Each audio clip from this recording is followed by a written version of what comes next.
Humans are, by galactic standards, a paradox. Most sentient species that achieve spaceflight evolve on stable, temperate worlds with few existential threats.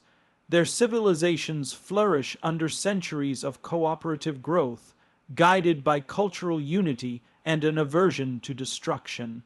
Humanity, in stark contrast, hails from what xenoanthropologists classify as a Class 9 death world, a planet teeming with apex predators, shifting climates, unpredictable tectonics, and a constant chemical and biological war zone of pathogens, toxins, and natural disasters. From this crucible emerged a species that not only survived, but adapted with a ferocity and speed that frightened the most ancient minds in the galaxy. Aliens fear humanity not just because of their weaponry or numbers, but because they are unreasonably adaptable, biologically, psychologically, and culturally. Take, for example, the biological resilience of Homo sapiens. In the early stages of interstellar contact, several species assumed that their own pathogens or environmental conditions would pose insurmountable barriers to human expansion. What they found instead was that humans treated adverse conditions as mere obstacles to be analyzed and overcome. Planets with thin atmospheres, deadly UV radiation, or temperatures far outside the galactic habitable norm would be deemed unsuitable by most species. Humans, however, deployed pressure suits, invented portable environments, modified their DNA with CRISPR-like technologies, and eventually developed terraforming capabilities that turned dead rocks into verdant homes. Where others saw inhospitable landscapes, humans saw future frontiers. Even more unsettling is the psychological component of human adaptability. When deprived of sunlight, confined in metal boxes adrift in space, or cut off from traditional communication for months or years at a time, most sentient beings begin to degrade mentally, some quickly, others slowly. Isolation breeds madness, detachment, and emotional collapse, not humans. Solitude and hardship are somehow woven into their mythology. They write stories of lone wanderers, space truckers, or entire crews stranded for decades who still maintain hope, humor, and a desire to explore. Aliens discovered, to their shock, that humans could maintain morale under conditions that would shatter other species. Worse, some even preferred it.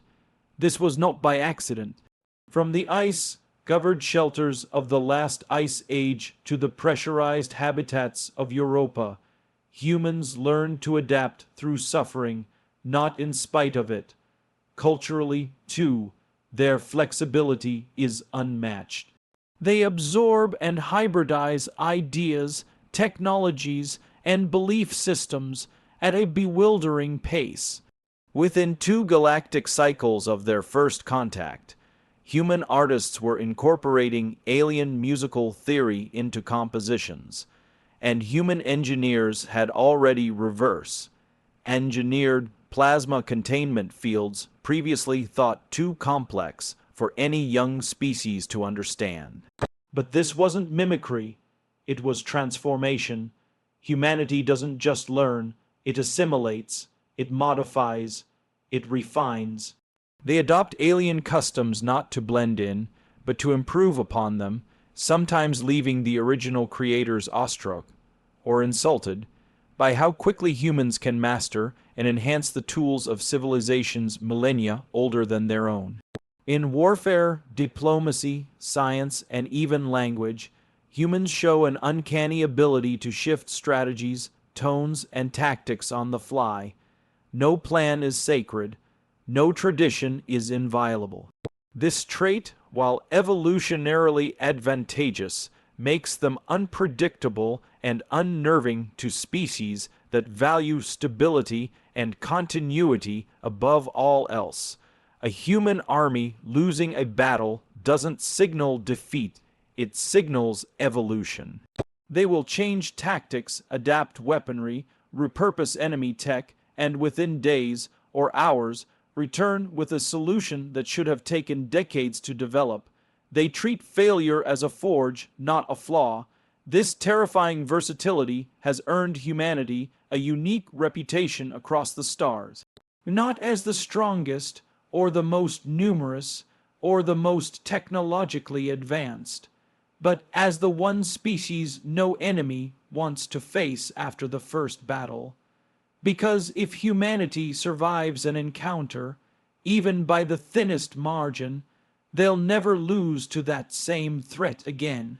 They adapt always, and that, more than any weapon or warship, is why the galaxy fears them. When the Galactic Coalition first detected signs of intelligent life on Earth, their response was one of cautious optimism. Humanity was still in its early spacefaring years, fragile, fractured, and divided across arbitrary national boundaries. They hadn't even colonized their own solar system, let alone broken the light barrier. To most member species of the Coalition, humans were a curiosity at best, a primitive footnote at worst. The idea of contacting them was more of a diplomatic exercise than a necessity. Yet that assumption, rooted in the Coalition's long peace and sense of superiority, would prove to be one of the gravest miscalculations in galactic history. The first encounter wasn't grand. There was no majestic arrival in orbit, no announcement of interstellar kinship. Instead, a small observation vessel, a standard diplomatic probe equipped with shields, translation software, and peaceful holographic messaging, was sent to Earth's orbit. It was shot down within 2 hours. Not by a state actor, not by a coordinated military response. It was destroyed by a private satellite defense company conducting unauthorized weapons tests. Humanity, at that point, had so thoroughly militarized its orbital zone that even peaceful signals were met with suspicion and automated aggression. The Coalition was stunned. No species had ever fired on a first contact emissary without provocation. Not once in thousands of cycles. Undeterred, a more deliberate effort followed. A cloaked diplomatic frigate entered Earth's orbit and began transmitting wideband greetings in dozens of Earth languages, offering messages of peace and cooperation. This time, the response was worse. Military satellites from several nations immediately began triangulating the signal source. Earth's most powerful radar arrays were turned toward the intruder, and high-altitude aircraft were scrambled to intercept. Governments did not collaborate. They competed.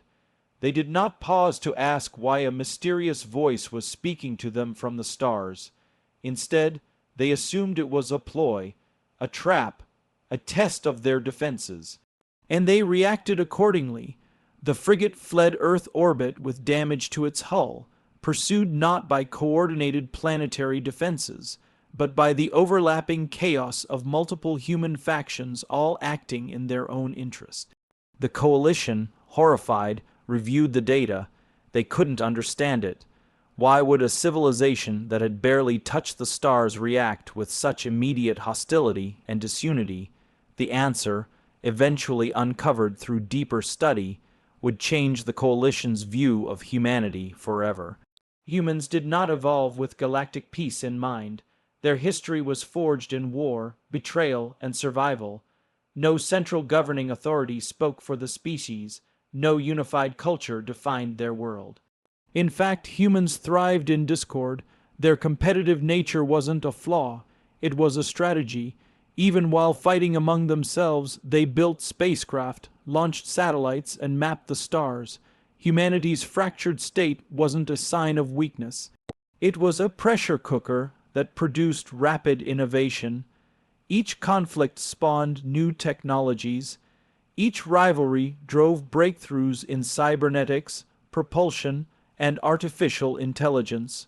Where most species required stability to evolve, humans evolved through instability. The Coalition dubbed this period the War of Fractured Unity, not a literal war, but a socio-political phenomenon. It was during this era that humanity, despite its chaotic divisions, began to appear in places they shouldn't be. Mining moons in outer systems, derelict stations once thought abandoned, even salvage fields from long dead galactic battles, all started showing traces of human presence, not military fleets, but lone freighters. Rogue research vessels, pirate crews with Earth-born captains, the humans weren't waiting for permission to join the galactic community. They were intruding, exploring, claiming, and adapting, one ship at a time. What terrified the Coalition wasn't the violence, it was the implication. If this species, divided, suspicious, and uncoordinated, could already push this far into space, what would they be capable of once united? The Coalition quietly sealed all diplomatic channels with Earth and initiated a passive containment protocol. But by then, it was too late. Humanity had already tasted the void, and in their disunity, the stars had become their common ground. The galaxy hadn't made first contact with a species. It had poked a sleeping storm. Violence, in the eyes of most advanced civilizations in the galaxy, is a regrettable remnant of primitive evolution, something to be outgrown, like claws or venom. Once societies reach a certain level of development, they tend to leave war behind, turning to diplomacy, economics, or biocultural integration as tools for resolving conflict. The Galactic Coalition had long believed that true intelligence inevitably moved beyond violence as a creative force. Then they encountered humanity, and that belief was shattered. To the Coalition, war is a thing of shame. To humanity, war is a thing of consequence, terrible, yes, but also transformative. It has shaped every aspect of their history, every turning point in their development. From the earliest stone tools to orbital weapon platforms, the trajectory of human progress has been intertwined with conflict, not merely as destruction, but as a crucible for innovation. That is what makes humans so uniquely dangerous. They do not wage war for glory or conquest, or even always survival. They often wage war because it pushes them forward. Conflict forces them to evolve, and that evolution is not slow. It is brutal, immediate, and terrifyingly efficient. During the late pre-contact era, human wars were the engines of nearly every major technological revolution. The need to destroy became the catalyst to create the first computers designed to calculate missile trajectories.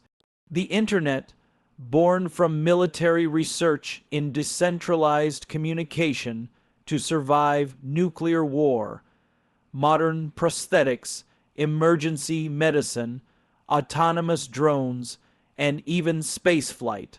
All of it came about through humanity's ability to turn destruction into discovery. They built satellites to guide bombs, then used those satellites to map the stars. They perfected remote killing, then repurposed those tools for planetary exploration. Every step forward is pulled from the ashes of what came before. When the Coalition first analyzed this pattern, they thought it a mistake, a misinterpretation of causality. But deeper review revealed the truth. Humans integrate violence into their development cycle. They test technology under fire. They refine it under pressure.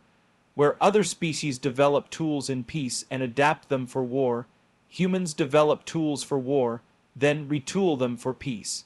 It is, as one Zentari archivist put it, like watching a species forge its civilization on a battlefield and then sculpt beauty from the shrapnel.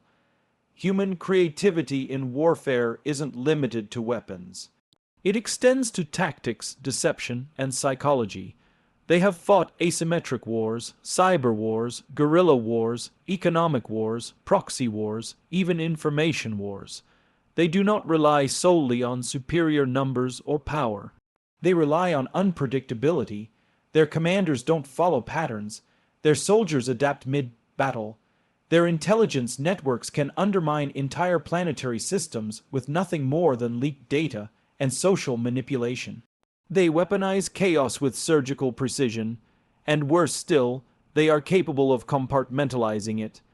Unlike other species that are traumatized by violence to the point of generational stagnation, humans absorb the pain and carry on.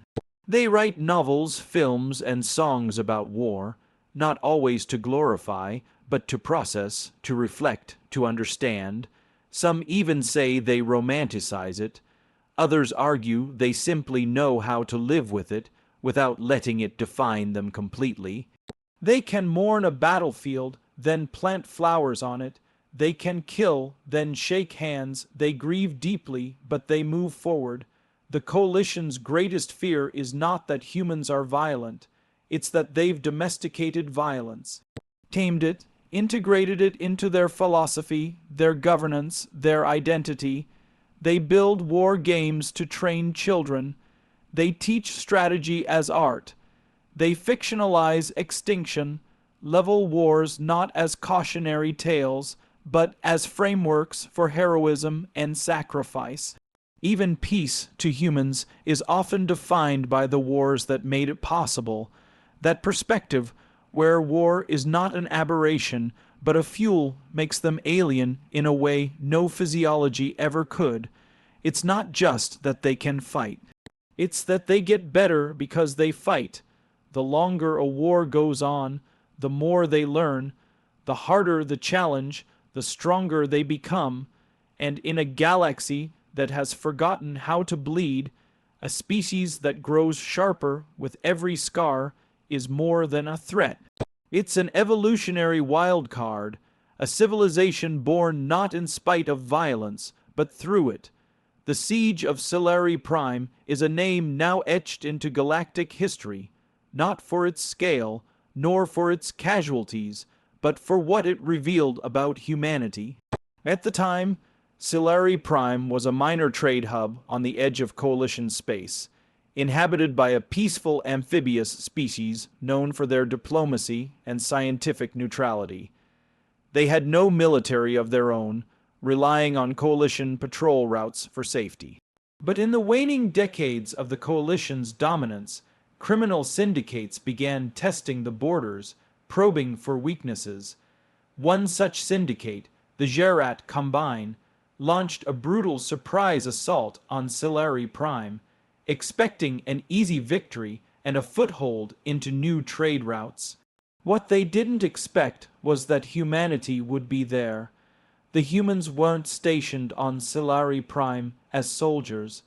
They were technicians, researchers, and support staffcon, tracked by Coalition members to assist in infrastructure development. There were fewer than 1,000 of them scattered across the planet, most with no military background, many not even citizens of the same Earth government. But when the Gerat forces landed and began their campaign of subjugation, something strange happened.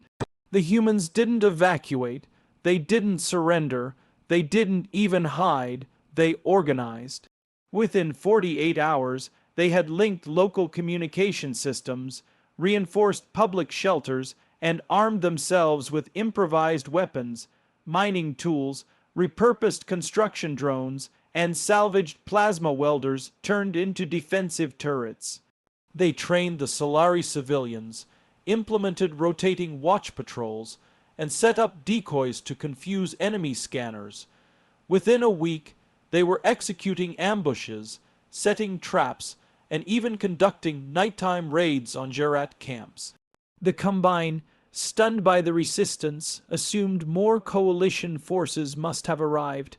Their intelligence officers estimated a trained militia of 50, 0. In truth, there were 712 humans, of whom 431 had no prior combat experience. What followed was not just a defense, it was an act of transformation. The humans turned Solari Prime into a battlefield that made no sense to the invaders. They disrupted supply lines, poisoned water caches, hacked enemy comms to spread false orders, and used the planet's swampy terrain to vanish and reappear like ghosts. They repurposed scientific labs into bomb factories. Medbays became interrogation rooms. Civilian vehicles were converted into armored transports using scrap and desperation. The Jarrat had brought an army, the humans built a war, but what truly broke the enemy's morale wasn't the tactics, it was the mindset. The humans refused to break. Captured soldiers spat blood and laughed at their captors. Injured fighters dragged themselves back to the line. One group of engineers, trapped in a collapsing tunnel, recorded a final message not of fear, but of encouragement, detailing the tunnel's weakness so others could use it as a weapon. They died smiling. When Solari survivors asked them why they fought so hard for a planet that wasn't theirs, the human reply was simple: because you couldn't, so someone had to. After 3 months of constant resistance, Jarrat forces withdrew, battered and humiliated. Coalition reinforcements arrived only days later, finding a human-led militia still patrolling the ruins, treating the wounded and rebuilding shattered infrastructure. The Solari people, inspired by their defenders, pledged themselves to joint reconstruction efforts. They would later become humanity's closest interstellar allies. The story of Solari Prime spread quickly. Not just the victory, but the sheer ferocity and self-sacrifice of the humans who fought. Galactic species, long accustomed to diplomatic stalemates and careful military protocol, realized that humans fought for more than survival or ideology. They fought because of something deep and primal, a refusal to be helpless, to be idle in the face of oppression. And they were terrifyingly good at it. What happened on Solari Prime wasn't just a battle, it was a revelation. A few hundred humans with no plan, no backup, and no reason beyond their own conviction had bled for strangers. And in doing so, they changed the way the galaxy saw them, not as just another emergent species, but as a force that, even when cornered and outnumbered, would find a way to win or die trying. To most species in the galaxy, there is a clear and finite limit to what a sentient being can endure, physically, emotionally, and psychologically. Across millennia of observation, the Galactic Coalition cataloged countless examples of how pain, fear, and loss break civilizations down. War destroys culture, captivity extinguishes will, disaster breeds despair. It is a truth woven into the galactic psyche. Suffering weakens the soul, but that truth collapses in the presence of humanity. Because humans, more than any species the galaxy has known, do not break. They evolve. It was first noticed during the early border conflicts, scattered skirmishes between human exploratory crews and pirate factions in the outer reaches of the Persian Veil. Raiders would capture human miners, scavengers, or transport crews, expecting the usual reactions: fear, bargaining, compliance. Instead, they got defiance. Prisoners sang in their cells. Some laughed at their captors. Others mocked them, stole tools from guards, shared escape plans in full view with no fear of reprisal. The pirates began to report that human prisoners were unstable or psychologically defective. One even described a captured woman who, after being beaten, composed a poem on the wall in her own blood. Each stanza, a detailed structural analysis of the station they were held in. She escaped.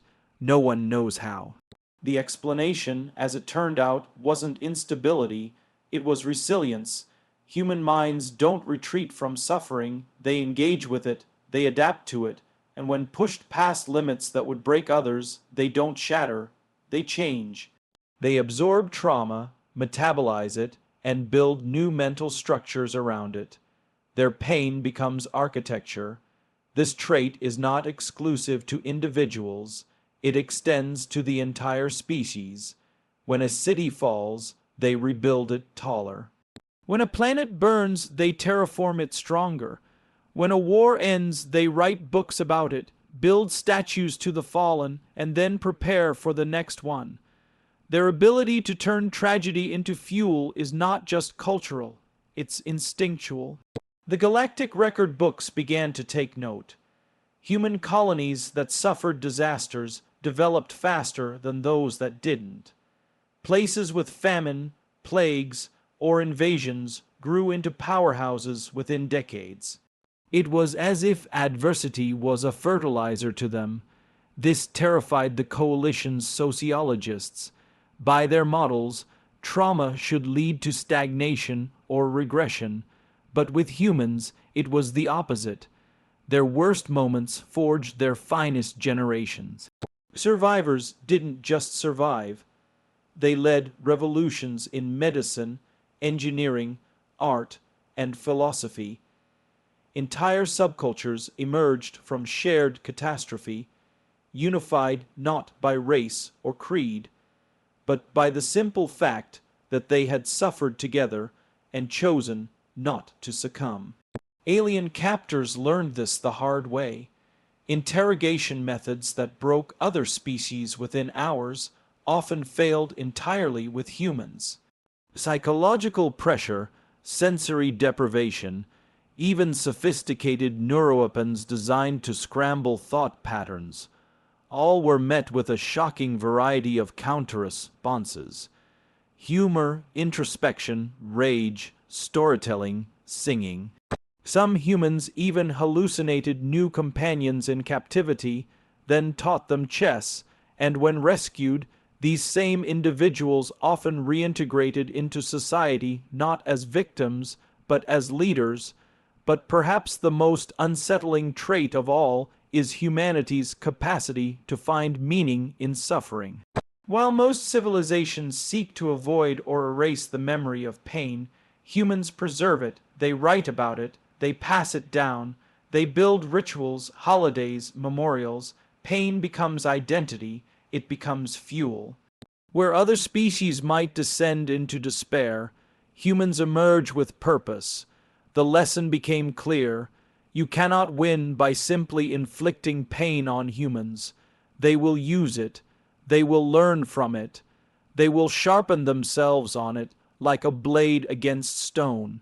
You may defeat a human today, but the version of them that comes back tomorrow will be smarter, stronger, and harder to kill. And eventually they will come back. The galaxy learned the hard way that humanity's greatest strength isn't technology or numbers or strategy. It's their refusal to remain defeated.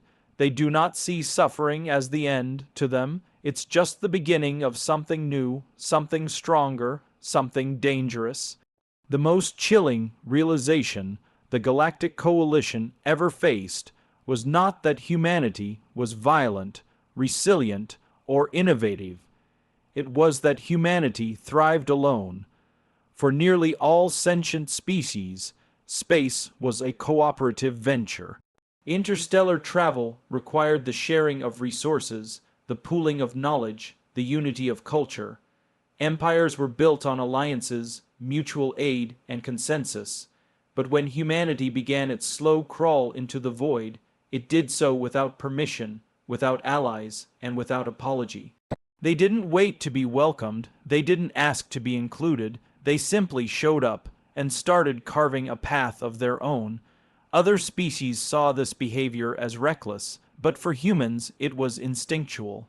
Independence is not a political idea for them, it's a spiritual truth.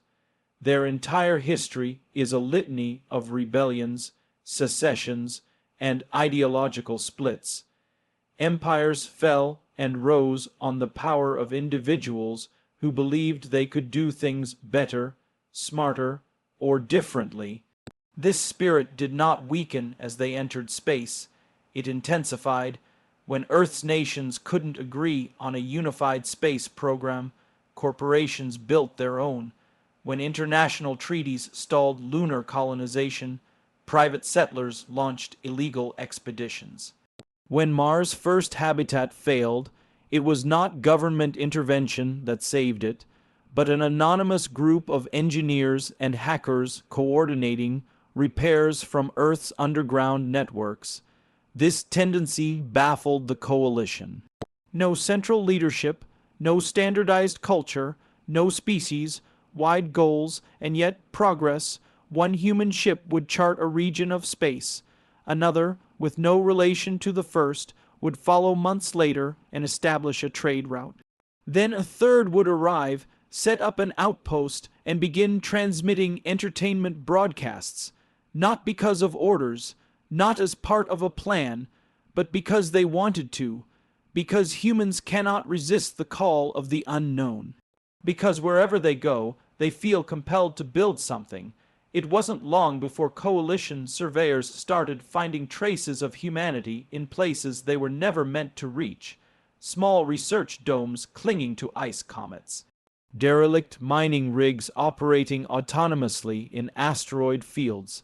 Entire freighters parked in the gravity wells of unstable stars, held together with patchwork repairs and raw determination. These were not military incursions. They were simply the side effects of a species that refuses to sit still, and when confronted, humans didn't back down. They explained or argued or laughed. Sometimes they offered a drink. More often, they simply shrugged and kept working. They don't seek approval. They don't fear judgment. They carry their worlds with them, not just in tech, but in mind and culture. A single crew of humans can contain dozens of belief systems, ideologies, and customs, and still function. They argue, fight, break apart, then come back together. Their chaos is not disorder. It is the fertile ground from which they grow. The coalition feared this even if they didn't fully understand it. A species that doesn't need permission is a threat to a society built on rules. A people who define their own identity, regardless of outside pressure, are unpredictable. Humans don't just survive without support, they excel. They thrive in isolation. They build families from strangers. They turn barren rocks into homes. They forge trade networks in lawless sectors. They find meaning where others see emptiness. And when left alone long enough, they stop being scattered wanderers and become civilization. What makes humanity so terrifying isn't just that they fight hard or adapt fast. It's that they don't need anyone else to do it. They will cooperate when it suits them. They will ally when it aligns with their goals. But they will never stop just because they are alone. The void that silences others only makes their voices louder. The darkness that chills others only draws them closer to the fire. Alone, they are not vulnerable. Alone, they are free, and nothing in the galaxy is more dangerous than a species that has nothing left to lose and doesn't mind walking into the dark to find something better